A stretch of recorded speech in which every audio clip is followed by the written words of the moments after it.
Hey, it's Robert. Hey, we're here at Aquatic Park in San Francisco, in town for a couple of shows at the Fillmore. I'm just out on a little run this morning. Came down here where got some really good memories from this area. A few years back, I guess it's been 2 or 3 years back now, me and my really good friend Bill Hubert came here to do the Alcatraz swim. That was quite an event. It was awesome. But just kind of reliving that memory here and waiting on my wife and kids to show up. So I'm gonna head back to the hotel, maybe head up and get a coffee, and then just taking a nice day off. We'll see you later, bye-bye.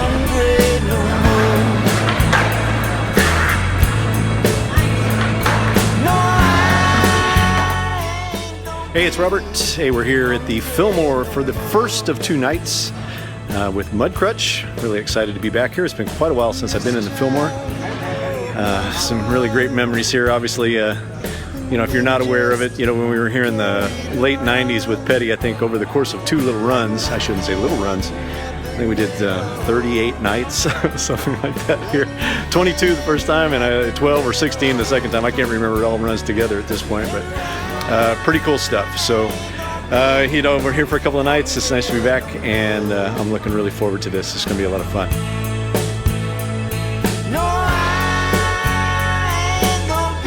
Okay, for our little tip and trick today, I'm going to give you some insight into how we're doing the 2-track records. Some of the 2-track recording that you've heard on the blogs come, you know, in the past ones, are coming right off the console. They are obviously added with some ambience mics, but we record every night, and we have 2 tracks that go into the archive every night, etc. So I'm going to show you how we're doing it here. We're actually leveraging an E3, the engine out of an S6L, to do all of our 2-track recording. We're using the media page in there to do it. But we're also tying it with snapshots. As you guys know who use S6L, with the media page, once you have a snapshot list, you can have a snapshot recall that will take the title of the snapshot and make that the name of the WAV file, right?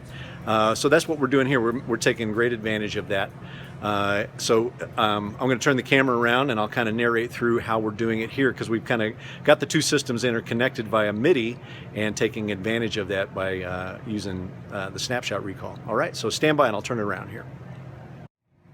Okay, so if you take a look at the normal snapshot list that I have running for Mudcrutch, you can see the names there.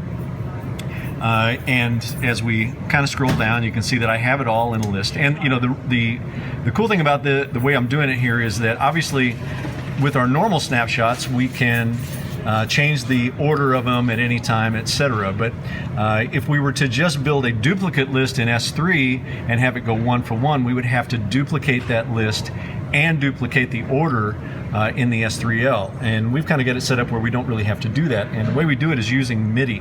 So for instance, as you'll see here for the first song, Shady Grove, if I can get it on there, if we go over to the MIDI parameters for that snapshot, it's actually set up to output on channel 1, program 1, all right? So even though Shady Grove is snapshot 3 here, I'm going to actually have it always output program change 1 on channel 1.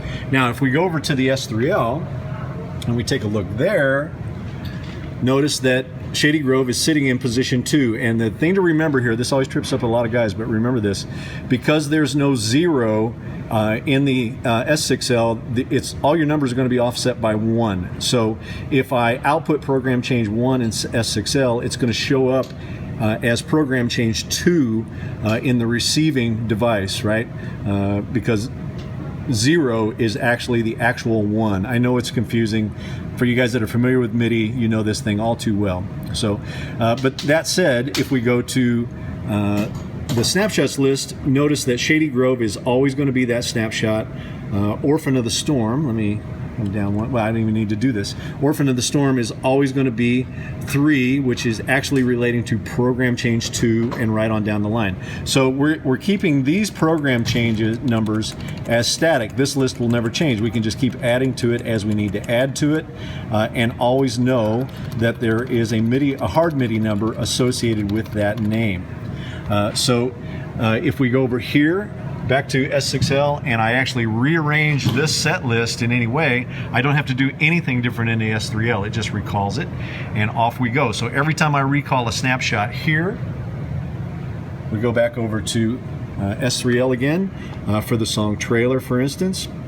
I have media page set up to record using the snapshot name. All right, so if we go look at the media page here, I'll take you through a couple of shows here. We'll go through maybe the last show we did in Boston. So you can see that all of the shows show up named, or all of the songs show up named and ready to go. And they show up in a folder that's titled Boston and the date. All right, so the way I do this is I'll just take that folder off the USB key and literally drag it into iTunes. It will make the conversion from WAV file to MP3 if I choose to have it do that, which I do. And then I take that folder name and make that the album name, and then obviously type in the name of the band. It takes me just a couple of minutes to do that, sync it with my phone, and then in the morning when I'm working out, I just review all the mixes that I did the night before. It's wham, bam, thank you, ma'am. It's really, really fast, really easy workflow to do. All right, so there you go, fellas. Take that one and run with it. We'll see you. Bye.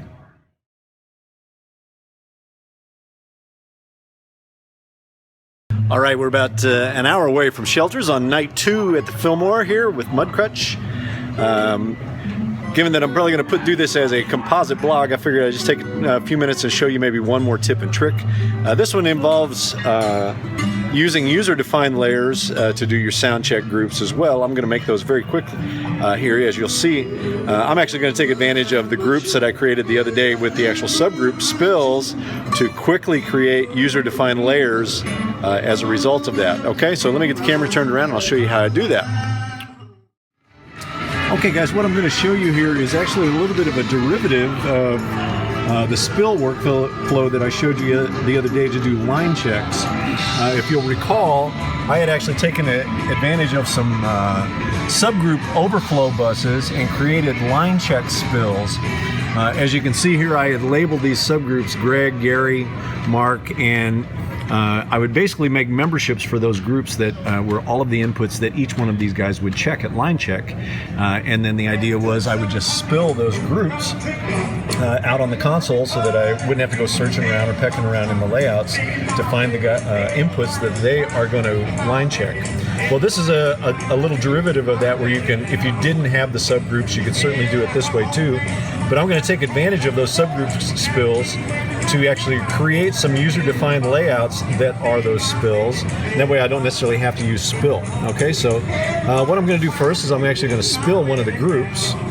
So I'll go to spill here, and I'm going to spill Greg's group. This is the monitor engineer. So now down on the console, you can see that I only have inputs that I would line check with Greg, right? So we're going to actually go over to the software now, and I'm going to close out this prompt. And this is the actual user-defined layout that is associated with where I'm at in the show file. And I'm going to clear that right now. So just going to clear that layout. Notice that no faders are in the layout. Still have the spilled set down on the console. And I'm just literally going to go into layout assign now.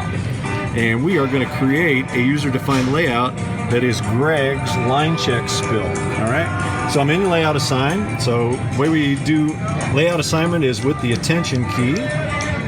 So we're going to go through and attention all of these channels that are a derivative of that spill. And now I'll go over and come out of layout assign, and you'll see that layout is now populated with those. Now I'm going to save that in a library. I'm going to go to library. I'm going to create new. And we would title that one Greg, right? I'll call it Greg LC. How's that for Greg line check?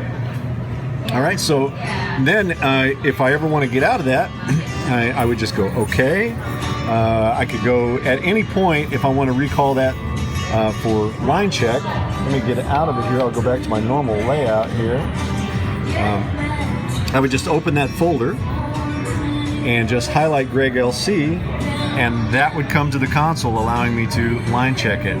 I would also make other groups for all the rest of the guys' names and do those as well. So I can get to any one of those layouts just simply by touching on it.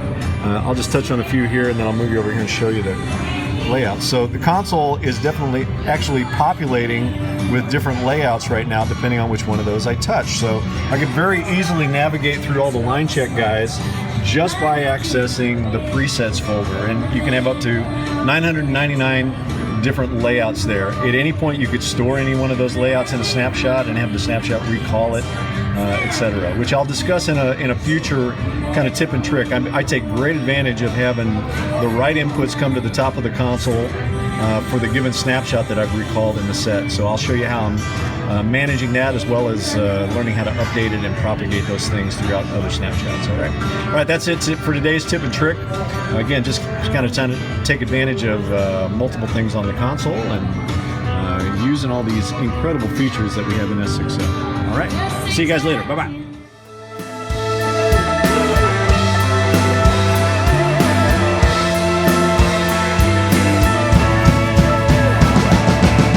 Hey, it's Robert. So we just finished up our second night at the Fillmore here. Really nice run show this year. I always just love coming to this building. Just so much history here. It's just so fun to be a part of it. Band had a really nice time tonight.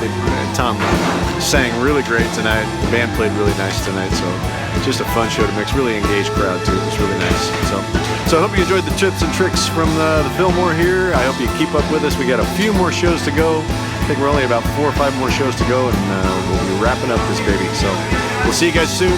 Thanks for staying in touch. Thanks for all your great comments on the web, on the YouTube channel, etc. So we appreciate those. We'll see you next time. Thanks. Bye-bye.